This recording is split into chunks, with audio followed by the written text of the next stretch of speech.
Salah satu prinsip dalam Islam adalah berlaku adil dan berjuang menegakkan keadilan. Kepada siapa kita harus berlaku adil? Pertama, kita harus berlaku adil kepada Allah Subhanahu wa ta'ala. Bagaimana cara berlaku adil kepada Allah? Yaitu pertama, jangan menyekutukannya dengan sesuatu pun. Dalam hidup ini ada orang yang sama sekali tidak percaya kepada Tuhan. Sebaliknya ada juga yang percaya tapi Tuhannya kelewat banyak.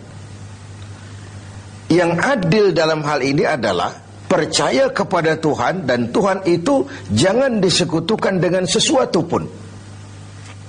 Inilah keadilan kepada Allah Subhanahu wa ta'ala.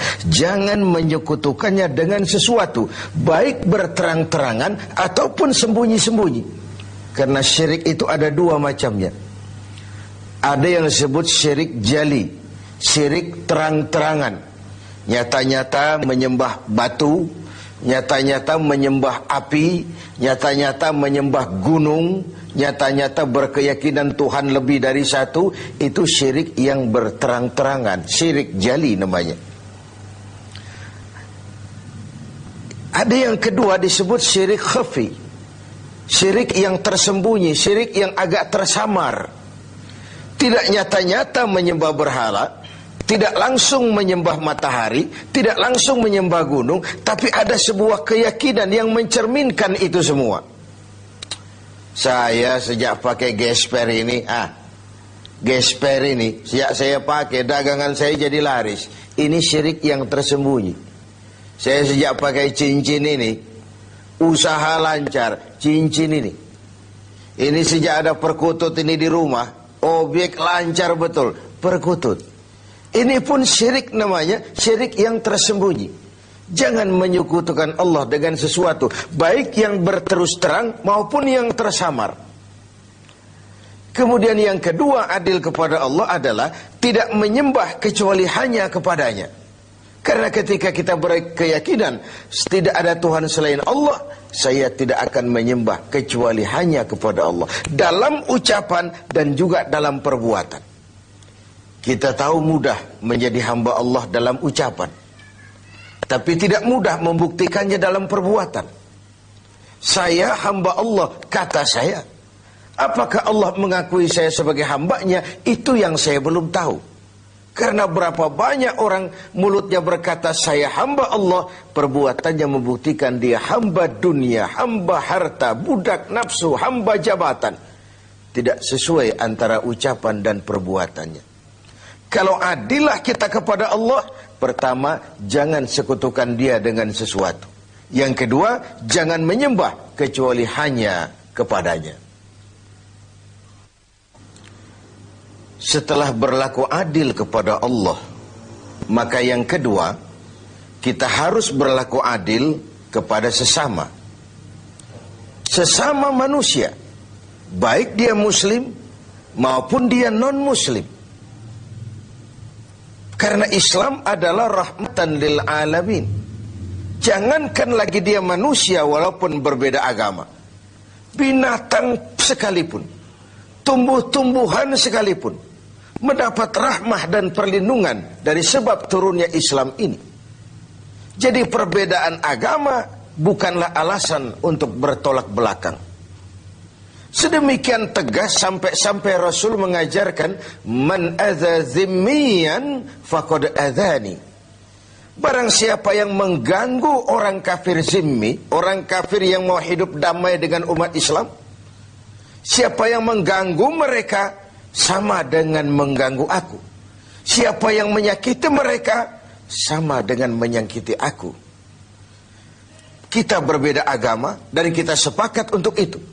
Kita juga bukan pemilik kebenaran lalu mengklaim yang lain sebagai salah semua. Sah saja orang berkeyakinan cuma agama yang benar, tapi tidak otomatis dengan seiring itu lalu dia menghina yang lain.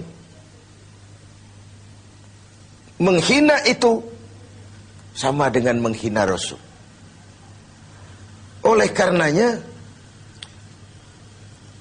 kepada non-muslim kita harus berlaku adil. Kalau mendengar syariat Islam, sementara ini kan kita seperti mendengar suara petir, melihat monster.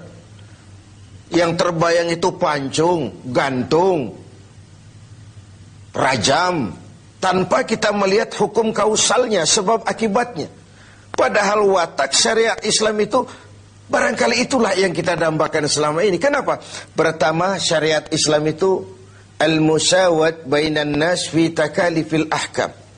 Semua orang sama dalam berhadapan dengan hukum. Bukankah ini masyarakat yang kita dambakan? Bukankah ini masyarakat yang mau kita bangun? Di mana tidak ada warga negara kelas 1, di mana hukum berlaku secara sama, di mana tidak ada warga negara istimewa, di mana hukum tidak berjalan seperti pisau, tajam ke bawah tapi tumpul ke atas. Syariat Islam memandang semua sama di depan hukum. Dan sejarah membuktikan itu. Bagaimana seorang Ali bin Abi Thalib ketika menjadi khalifah, berperkara dengan seorang Nasrani, dan Imam Ali kalah di pengadilan Islam. Seorang khalifah berperkara dengan seorang Nasrani dan kalah di pengadilan Islam. Itulah syariat. Seorang gubernur, Amr bin As, kalah di pengadilan berperkara dengan seorang Yahudi.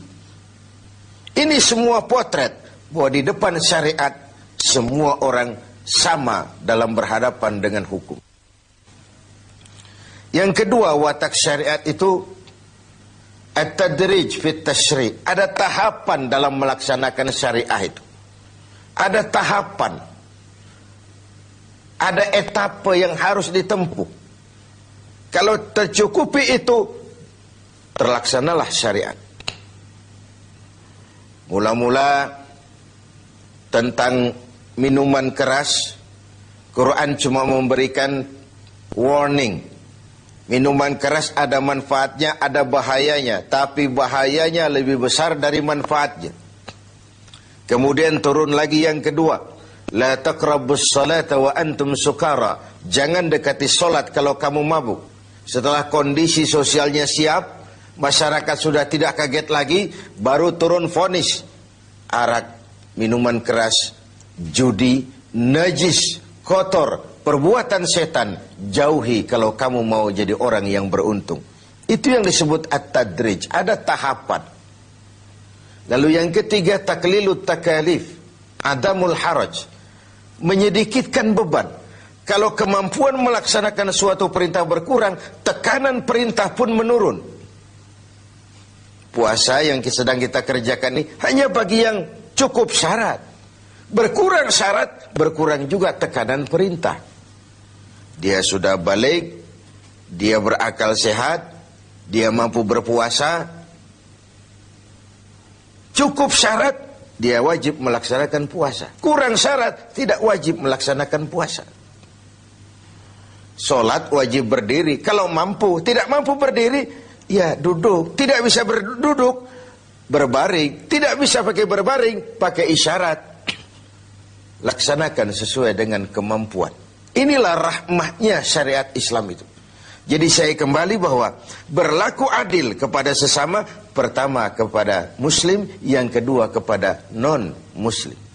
Demikian tinggi nilai keadilan itu dijunjung sampai ayat Quran menyatakan, la yajrimannakum syana'anu qaumin alla ta'dilu. Janganlah kebencianmu kepada sekelompok orang menyebabkan kamu berlaku tidak adil. Tegakkan keadilan walaupun kepada orang yang paling kita benci. Kebencian bukan alasan untuk berlaku tidak adil. Sedemikian objektifnya perintah untuk menegakkan keadilan ini. Adil kepada sesama muslim, adil juga kepada yang non-muslim. Dan yang ketiga, kita berlaku adil kepada diri sendiri. Adil kepada Allah, adil kepada sesama, dan adil kepada diri sendiri. Tubuh kita secara keseluruhan ibarat sebuah kerajaan. Segala sesuatu di tubuh ini pun ada haknya. Mata ini ada haknya untuk tidur. Berjaga saja siang malam tidak pernah tidur-tidur, itu mengurangi hak mata dan itu zalim. Perut ini ada haknya untuk makan, untuk diisi, untuk juga beristirahat. Puasa terus-menerus tidak makan-makan, itu zalim kepada hak perut, tidak adil kepada perut. Itu sebabnya dalam Islam puasa ngableng, puasa non-stop dari pagi, sore, malam sampai ketemu pagi lagi, bukan saja tidak boleh tapi haram hukumnya. Kenapa? Bertentangan dengan fitrah manusia. Pada sisi lain kita sudah berlaku adil, tidak adil terhadap perut kita.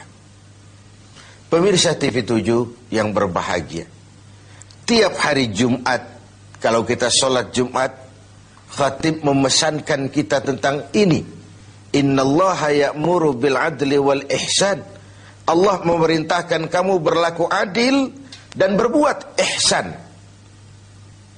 Diulang kali diingatkan kita, karena ini memang prinsip. Lewat kesempatan pada nuansa Ramadan ini, mari kita berlaku adil.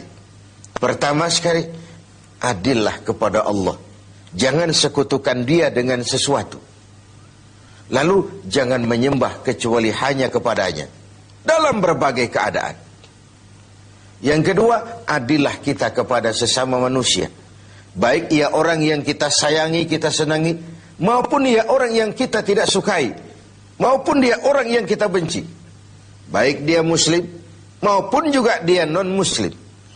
Karena Islam adalah rahmah bagi semesta alam ini. Masyarakat yang kita dambakan, masyarakat yang tegak di atas keadilan.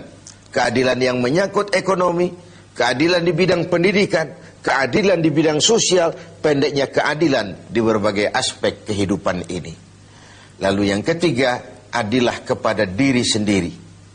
Semoga kita menjadi orang-orang yang dapat berlaku